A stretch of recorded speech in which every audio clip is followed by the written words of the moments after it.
রাধে রাধে সবাইকে। তোমরা কেমন আছো? আমার গোপাল সোনাও খুব ভালো আছে। প্রচুর গরম পড়েছে, তাই ভাবলাম আজকে সকাল সকালই স্নান করিয়ে একটা সুতির জামা পরিয়ে দিচ্ছি। এই জামাগুলো খুবই ভালো আর পরাতেও সুবিধা।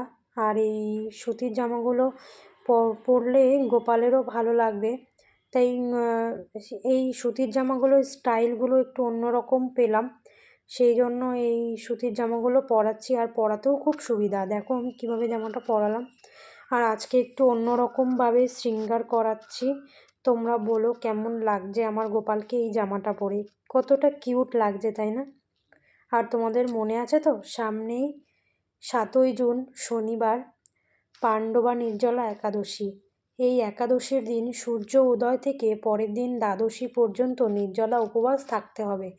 যে ব্যক্তি এই একাদশী পালন করবে সারা বছর এই একটি একাদশী ব্রতের ফল পাওয়া যায়। আর এই একাদশী ব্রত পালন করলে ধনধান্য ও পুণ্যদায়িনী হয়।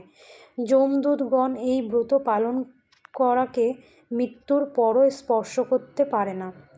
পক্ষান্তরে বিষ্ণুদূতগণ তাকে বিষ্ণুলোকে নিয়ে যান। শ্রী ভীমসেন ওই দিন থেকে নির্জলা একাদশী পালন করতে থাকায় এই একাদশী পাণ্ডবা নির্জলা বা ভীমসেনী নামে পরিচিত হয়। তাই প্রত্যেকে এই একাদশী পালন করো। ভীম একাদশী ব্রত পালন করো সবাই। একাদশী পালন করা কতটা ভালো সেটা তোমরা সবাই জানো, তাই প্রত্যেকে একাদশী পালন করো। রাধে রাধে।